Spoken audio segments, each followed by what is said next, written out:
I'm beginning to think. Yes, I'm beginning to think. Thoughts become me. Welcome to The Cost of Not Paying Attention, hosted by nationally recognized speaker Janine Hamner Holman. Janine knows what it takes to attract and retain world-class talent. Join her here each week on The Cost of Not Paying Attention as we use brain science, leadership, management, and real-life challenges managers face to explore the places where we aren't paying attention.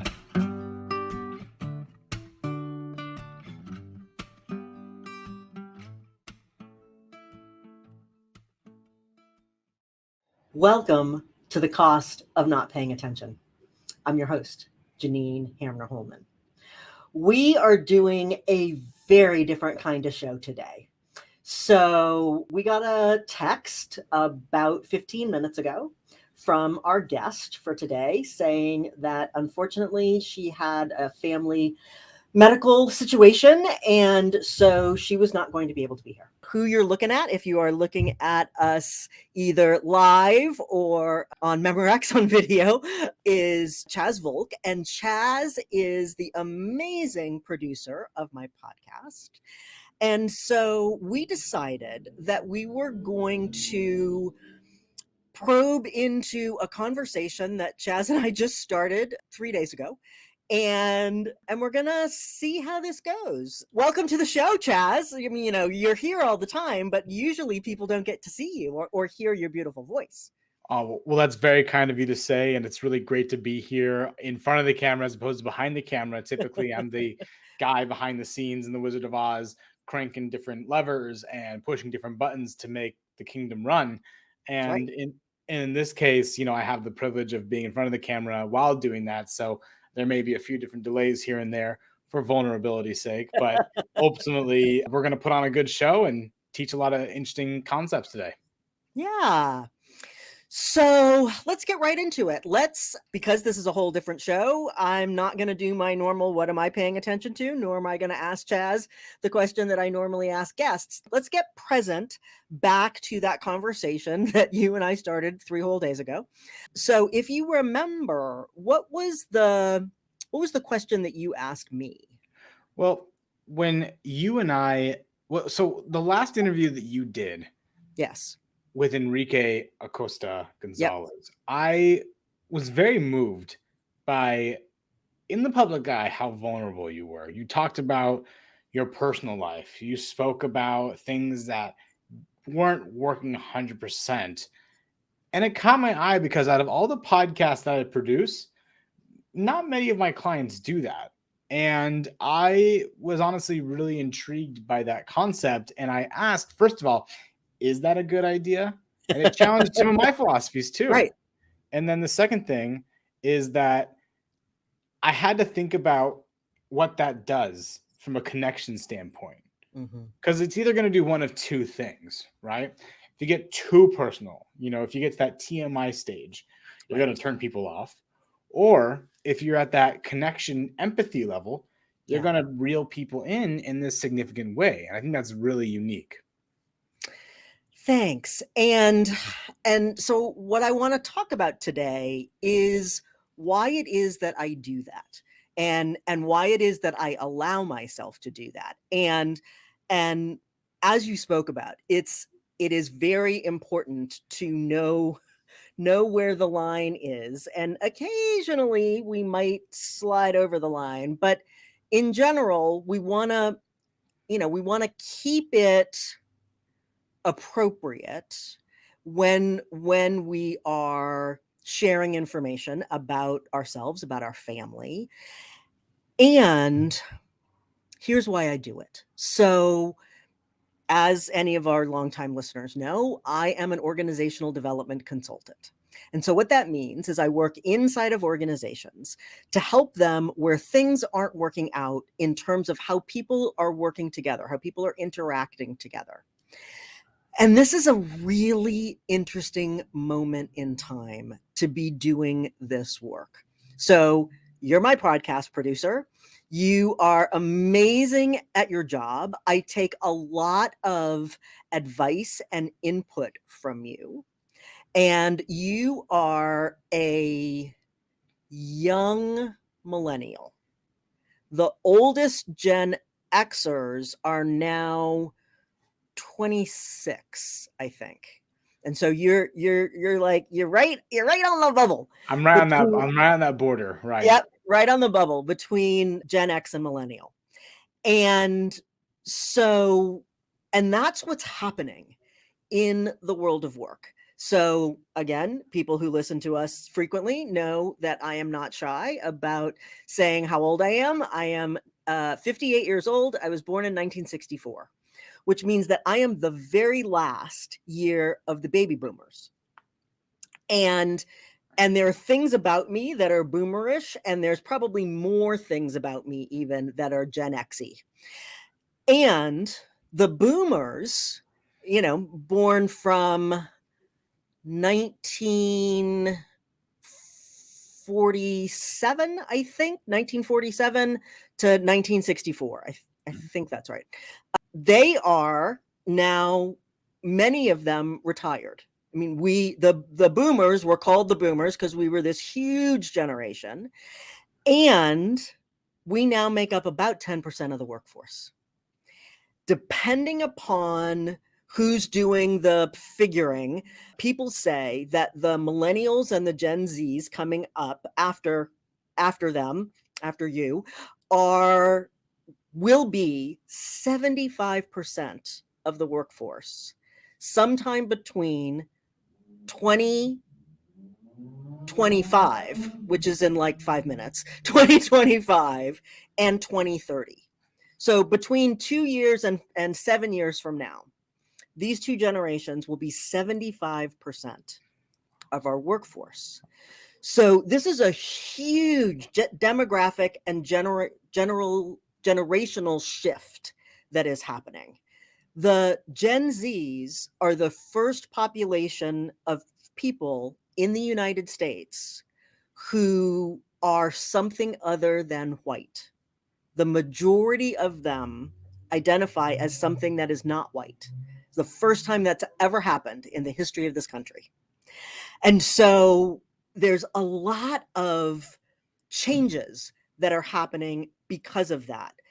These two groups of people grew up at a time when the general parenting style was to say, like, oh my gosh, you are so magnificent. You are so brilliant. You can do and be anything you want. And, there's a front of the hand and the back of the hand with everything. Good side, not so good side. One of the great things that this has created in this generation is that they have enormous faith in themselves and self-confidence. The downside is they're like, yes, I'm 21. I just graduated from school. I'm ready to take over your Fortune 200 company. Right. So I felt attacked when you said that. Yeah. Front of the hand, back of the hand. But what that creates is that when I was growing up in the world of work, if I didn't have a great boss, tough noogies. Like, you deal with it, you suck it up, you put on your big girl panties, you go on antidepressants, you do whatever you have to do in order to get through that situation, because what you will not do is quit a job without having your next job lined up. These generations, the millennials and the Gen Zs, are like, no, screw it. I'm not putting up with your nonsense. I am not putting up with being talked down to. I'm not putting up with being marginalized. I'm not putting up with being disregarded or disrespected. I'm out. Because I know I can start my own business. I can create my own side hustle. I can move back in with mom and dad. Like, there's a whole different, we've got a whole generation of folks who feel perfectly fine as a generational like a group, like as a like Yeah, I mean, obviously, this is an oversimplification. You Right. would not feel great about moving back in with mom and dad. You are like you have launched, and yeah. there's a lot of folks who would feel totally fine about it. I've been there, and I wanted to comment on, some of the comments about the general emotions of my generation.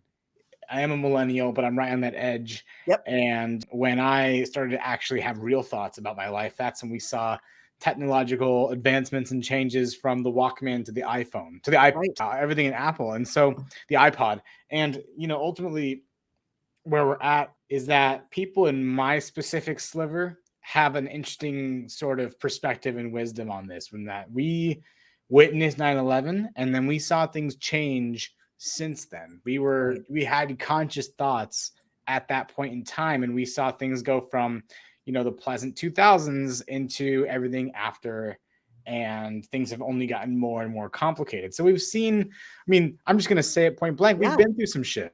Yeah. But here's something interesting that you brought up, is that you kind of described a time and a culture where everyone got rewarded, everyone got a gold star. Yep.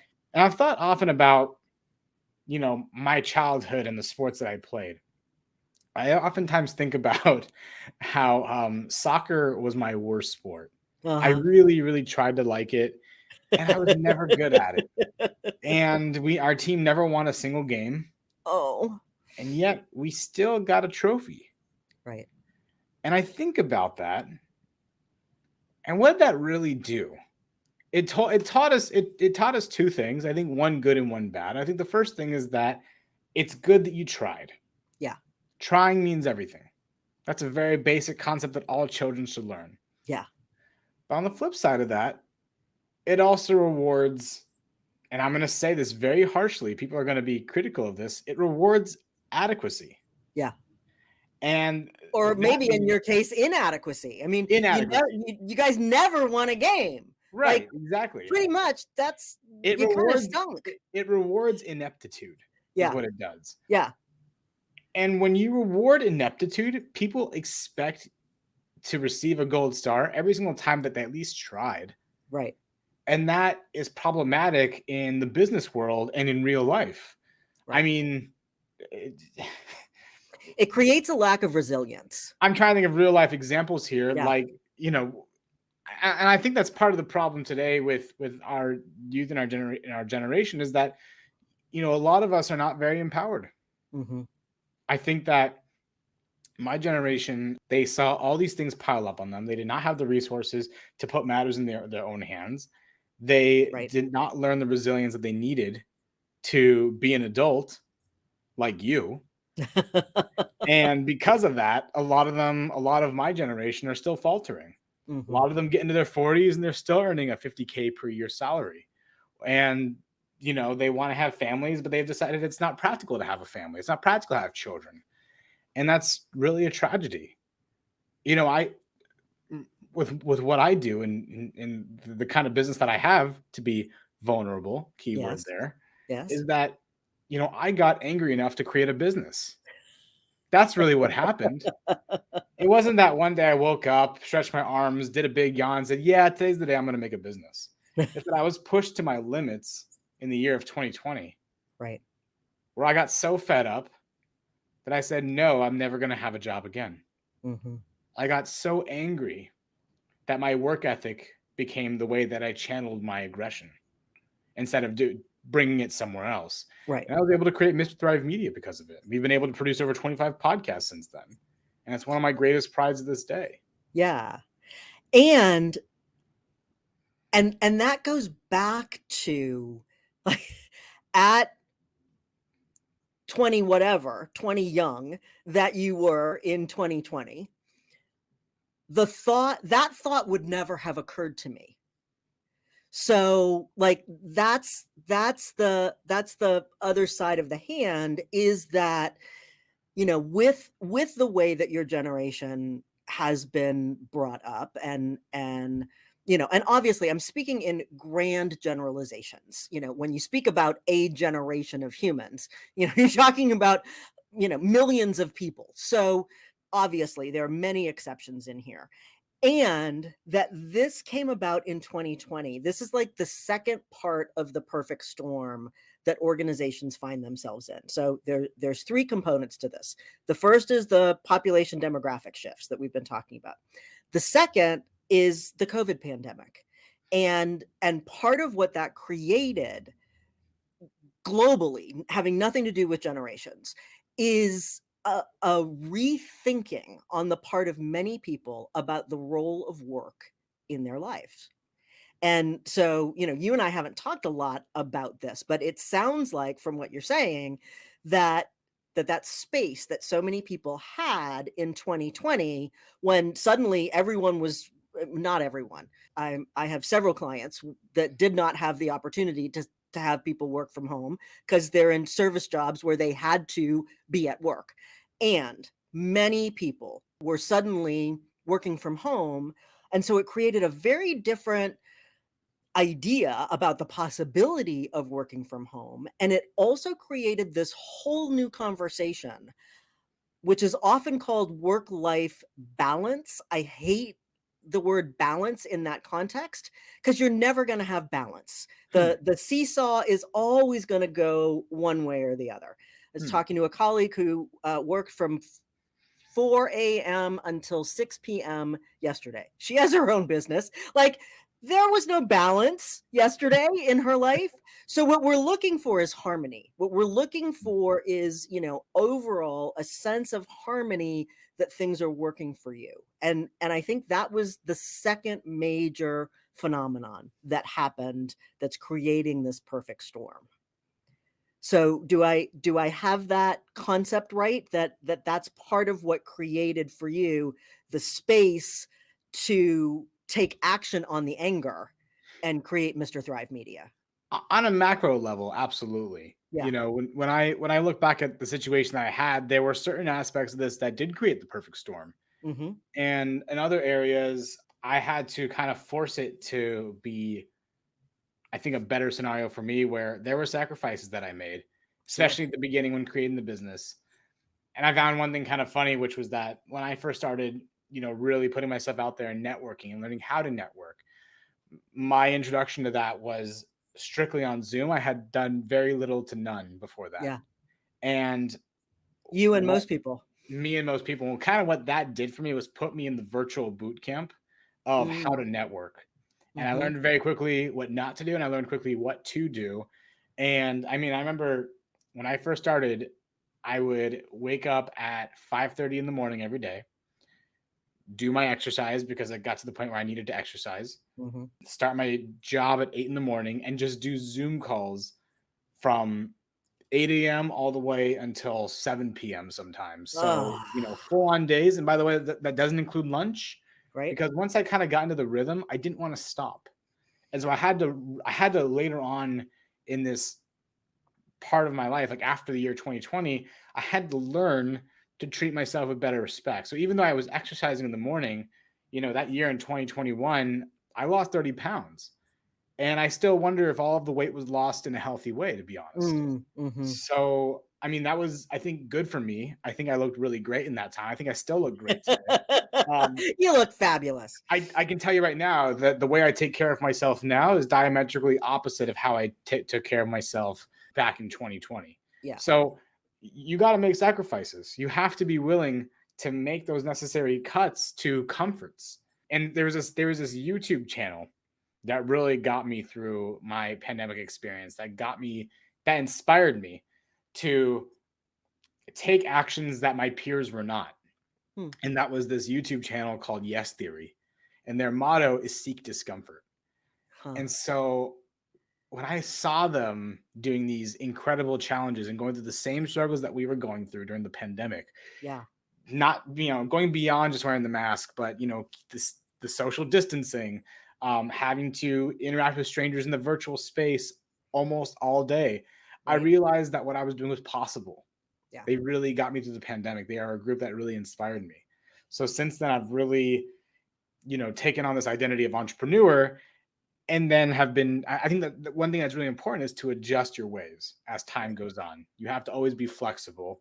Yep. And I think the first step to being flexible is admitting that not everything is working perfectly. What are my new priorities? Yeah. And that's really difficult to do, and when to figure out how to do it, or when to figure out when to ask that question. Right. That's really the biggest thing for me. Yeah. I love that. Thank you. So then the third piece of this perfect storm in which organizations are finding themselves. So first we have the demographic shifts and the millennials and the Gen Zs. Second, we have COVID and the work from home and the work-life harmony. And then third, we have these social movements. And so we've got diversity, equity, inclusion, and belonging. We have the Me Too movement. We have Black Lives Matter. And so what this is creating is a new level in part, like just like in any sort of perfect storm, these things are all intertwined. And so because the millennials and the Gen Zs are the most socially aware, the most socially progressive generations in the history of our country, they care a lot about things like diversity, the Me Too movement, Black Lives Matter. And so organizations are being pushed to have stands on things, to create a DE&I initiative, which is not a box check. A DEI initiative is a whole organizational transformation where diversity, equity, inclusion, and belonging, I always add, are really built into the organizational culture. And so this is the perfect storm. And so then what organizations are called to do, I believe, is the first thing is to transform our relationship with failure. In order to succeed, we've got to be okay to fail. And us humans, we hate failing. And, it's not really all that much fun. And we will not grow. We will not succeed when we are just doing the things that are safe and easy. So I know, Chaz, in your business, you've tried different things. Some of them work, some of them don't work, and you've got to pivot. Just just like this podcast episode today. We had a plan. It did not come true. We had to pivot. That's right. And I like that. I like that comment that you made about getting comfortable with failing and also adjusting our way of thinking about failure and our relationship to it. A few thoughts. First of all, is that Robert Kiyosaki, even though he's not someone that I solely think is the entrepreneur to get strategy from, he does have some incredible principles in his books, not to mention Rich Dad, Poor Dad. He talked about how he would love the idea of reforming the education system to adjust what failure means. Because when we, that's like our gut reaction when we fail, that psychological trick that we have played in ourselves all these years comes from the awful, humiliating feeling of receiving an F or anything below a C. Right. That's the first thing, right? And that's problematic because failure is actually a really important part to life. And school is saying that that is an unacceptable part of life. Right. And that's just unrealistic. As a matter of fact, we all know our friends from Shark Tank. If you look at the success rate of the businesses of all the sharks combined, do you actually know what the success rate is of all the businesses? I don't know, but I would suspect it's like 20 or 30%. It teeters between 49% and 52%. Okay, so it's higher than I would have guessed. But it's higher than you would have guessed, but that's still an F, a cumulative. That's an F. Right? That's an F right there. That's an F. And that's really, that's actually really good for an entrepreneur. It's great for an entrepreneur, which is why I had the idea that it might be lower. Yeah. Right. And that's why it's problematic that a lot of people don't even try things because they're scared to receive an F. They're scared to achieve the 49 between 52% sliver. If you get into that, if you get into that curve right there and you fail to reach it, then that's an absolute loss is the current mentality. And that's problematic. The second thing I wanted to bring up, there's actually a really wonderful book that I read a long, long time ago in college called Fail Better. Huh. And it talks about that. It talks about that kind of relationship that we need with failure and how important it is to teach ourselves this concept. Most situations to everyday people like you and I are not life and death. Right. Most people don't work in industries that save lives or take lives. Right. That's a privilege that I have as a business owner and not a soldier Right. or a doctor Right. or a police officer, Right. or a scientist, right? There are these different professions that most people don't have. Right. And if you're not in any of the labels that I just mentioned, in any of the titles that I just mentioned, your failures are actually successes. Right. It's an opportunity to learn. Yeah. So NBA basketball player, I believe with the Minnesota Bucks, but I could be wrong about that. Giannis something Greek, known as the Greek Freak. So if you go to YouTube and you put in Greek Freak failure, this video is going to come up.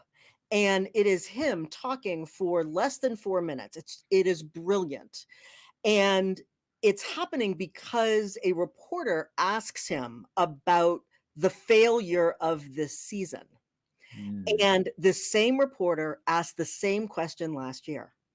And so that's what triggers Giannis to go on this riff. And essentially what he says is there is no failure in sports.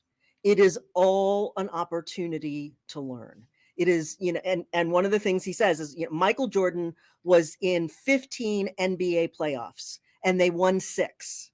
So are you telling me the other 9 were failures? Right. Right. And I love it that he's talking about this because sports is definitely one of their domains. Like sports and school are the 2 in particular domains where we have it's all or nothing. This is a zero-sum game. I get an A or I get an F.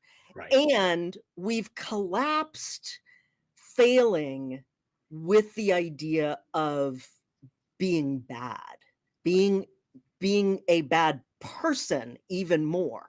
Like, I talk with organizations and organizational leaders, and I say, with those of them who have children or even just have children in their lives, with everything that you know now about bringing up kids, would you say to a kid, you are bad? Or would you say to a child, that was a bad thing that you did? Like, we make a difference between you are a bad boy and that was a naughty thing that you did, and we need to learn to make better choices. Right. And we have collapsed this idea of failing and our worth as a human, our being bad. And we get to uncouple that now. Yeah. So if in order to succeed, we've got to be okay to fail, then in order to be okay with failure, we have to feel safe. We cannot be okay. We cannot create an organizational culture in which it's okay to fail if we don't have psychological safety in place so that people know that, yeah, humans make mistakes and we are going to try things. We are innovators. We are pushing the boundaries. We are learning new stuff. When you learn new things, you fall down. It's okay. In order to feel safe, we've got to have trust. Yeah. In order to have trust, we've got to have connectivity. The Absolutely. Key. So here I am. I'm bringing it all back now and tying it up with a bow. In order to have connectivity, people have to be open. They have to be okay with taking opportunities to be vulnerable. And vulnerability is another one of those words. We've collapsed vulnerable with weak. Mm-hmm. We need to uncouple that. There is nothing weak about showing your humanity. It takes strength to show our humanity, especially in business. And so I have made an intentional decision with this podcast to show my humanity, to talk about the things that aren't always going great in order to create that connection, create that safety, create that trust, begin to normalize our relationship with failure. And so, you know, it is what I am up to. And so it's part of how I model that it's okay Love that. to show our humanity, and it's part of how we make organizations great. Absolutely. Can I share with you a story? Please. And this is because I've watched you in every single episode that I've had the privilege of producing be vulnerable. So I'd like to be vulnerable as well and tell a story, not just to you, but to the little audience who was listening. Great. About a year ago, I had a client, and I actually had acquired the client through a cold call of all ways. I was trying out different sales techniques. And Wow. surprisingly, I was able to close the deal from a cold call. This was, of course, over like a 4-month sales cycle, but I was still able to make it happen. And I was really proud of myself. As well, you should be. Yeah. And the relationship started great. I was working with someone who was determined and was decisive and convenient and efficient to work with. And they were honestly something of an inspiration to me. And I looked up to this person in a lot of ways. Mm-hmm. And I had also hoped that because of this person's level of determination that it would challenge me. And it did. Mm-hmm. It was really exciting getting their podcast up and running. It was really exciting to have their show reach the top in a lot of different ways. Nice. And what ended up happening was a few months in, admittedly, this is where I'm going to be vulnerable. Mm-hmm. I probably got a little bit complacent. Mm. I got comfortable. Mm-hmm. And I started to make careless mistakes. And the client noticed it and called me out for it. Mm-hmm. And I fixed it. Mm-hmm. And then a few months later, I made another mistake and I was late on the production. Mm. And then a few months later, there was a whole entire scheduling issue. I completely derailed the original schedule of the show. Ooh. And because of this fiasco, I got on really bad terms with the client, and it got me out of discomfort and more into just lack of confidence around this particular client. I started to overthink everything. Every note that they gave me, I overthought it, and it caused me to create more mistakes. Yep. And it was no longer about being sloppy. It was now about me just straight up failing and realizing that I only could dig my own grave deeper and deeper, and there was no way out. Yeah. I no longer felt safe speaking with this person. And so what did you do? Well, I tried. I tried harder and harder and harder, and I kept on overthinking it. I didn't give myself a chance to breathe. What ended up happening was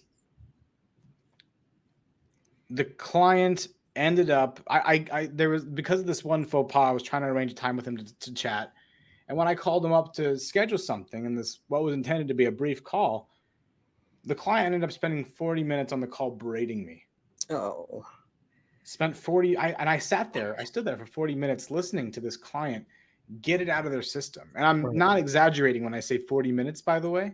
It was a 40-minute monologue about how bad of a person I am, about how lazy and complacent and pathetic of a professional I've become. Oh. Telling me that I was the worst and only stress in their life. And this was something that hurt me to my core. That I'm really so just, sorry. it was scarring. Like, this person wanted to hurt me. Very clear intention to hurt me. Yeah. If I had gone about that call a different way, I probably would have hung up and said, let's talk when you're ready. But I stood there and I took it the entire time.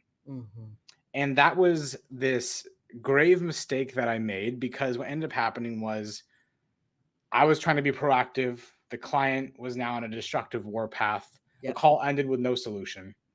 And after the final interview that I got to facilitate on their behalf, the client, from that call, I felt like they didn't really give me much of a chance to improve. And fired me. And I remember being really deeply hurt by that. And I remember being asked by my mentor, did you learn anything from that? And in that moment, I was so close to the problem. I was so close to the situation. There was no way I could productively take out a lesson from that. Yeah. But after a few months went by, which is really how long it took to heal from that awful conversation, because I am Of a sensitive course. person, Right. I ended up deducing a few solutions Mhm. from that, a few different lessons learned from that. The first lesson is that, yeah, just need to be more attentive to my work. I need to be more detail oriented, quite frankly. That's Mhm. true. I will Mhm. not deny that. Mhm. The second thing is that I should have hung up on that call. I shouldn't have let the client berate me the way that they did, because that Mhm. wasn't very professional of them. Right. That was actually a really awful thing to endure. Yeah. And the third thing that I learned from this experience is that there were some opportunities for me to get myself in a better place, to be more professional. Mhm. So, am I still mad at that client?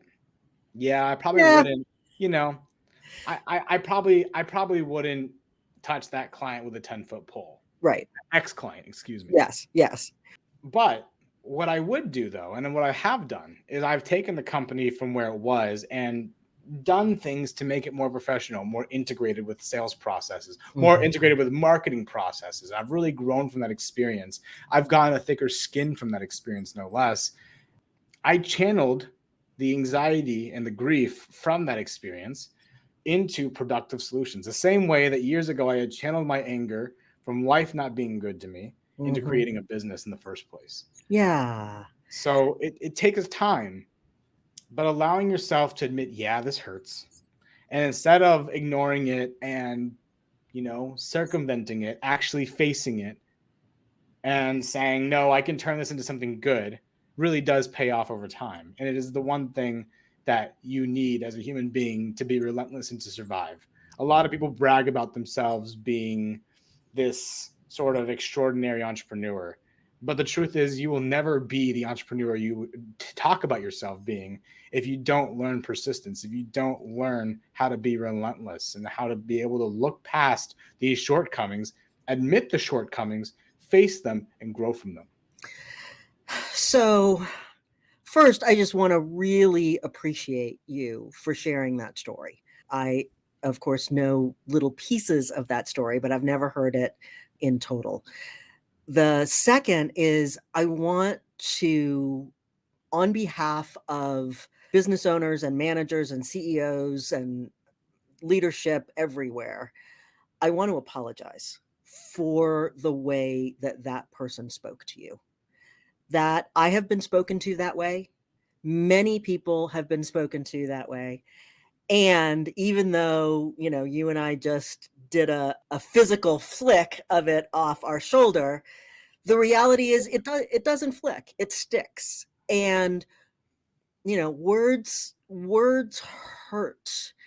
And I, as our longtime listeners know, I am on a campaign to normalize mental health issues. And part of our collective mental health challenge is in having dealt with toxic managers, and the way that that person spoke to you, in not just saying this performance issue was a problem, but in making you a bad person.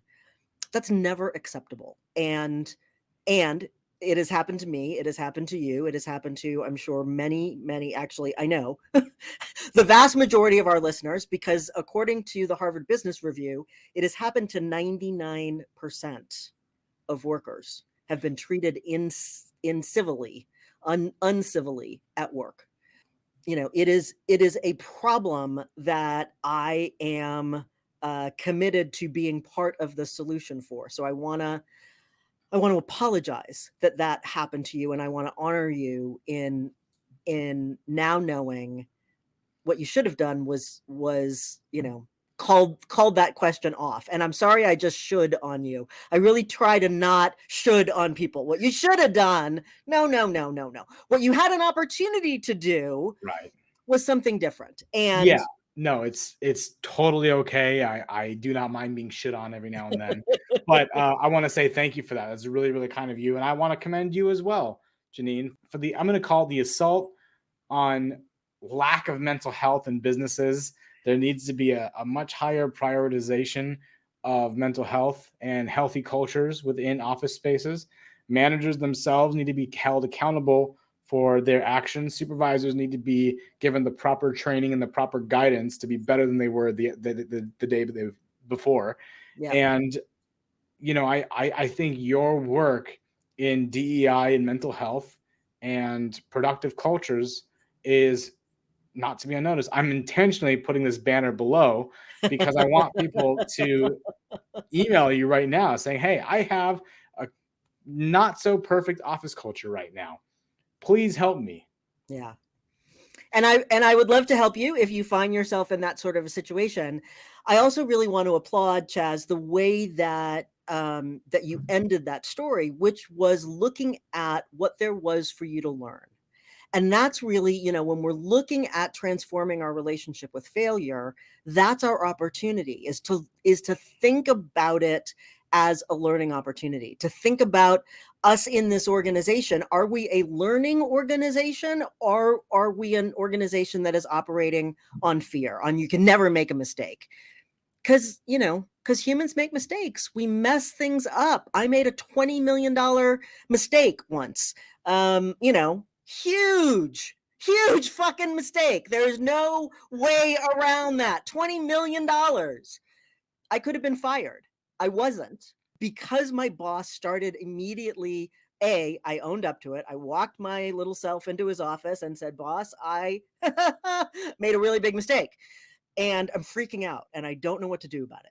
And so because of the way I owned it, he immediately started helping me figure out what to do about it and how we could fix it. And in the end, we did, and it all came out okay.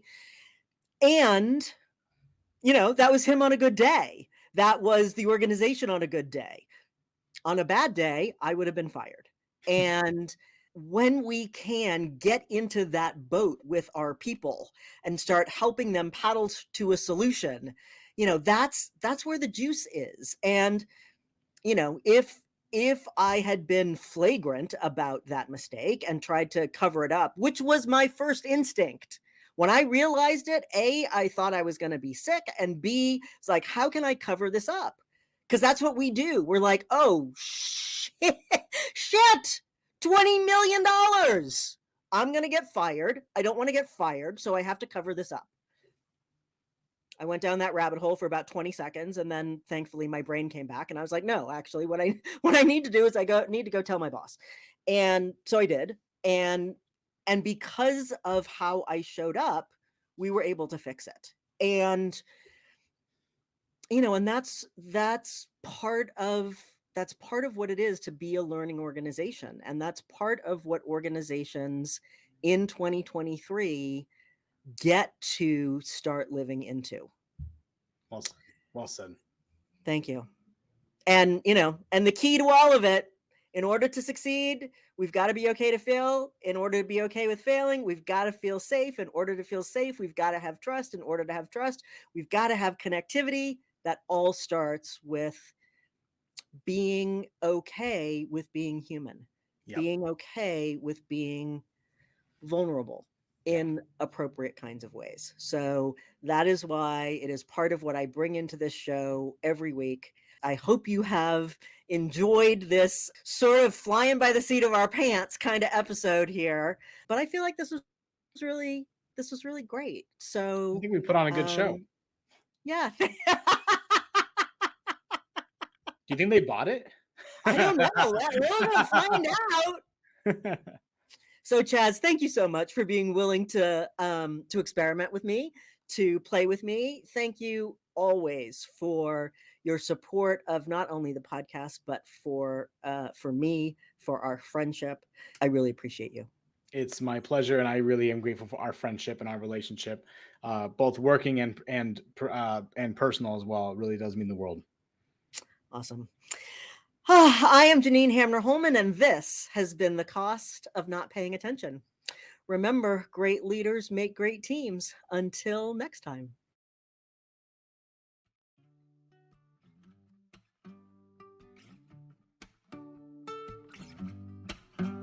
On behalf of Janine Hamner Holman, thanks for paying attention. This has been The Cost of Not Paying Attention. Head on over to our website, www.janinehamner.com/podcast for access to the show notes as well as additional resources.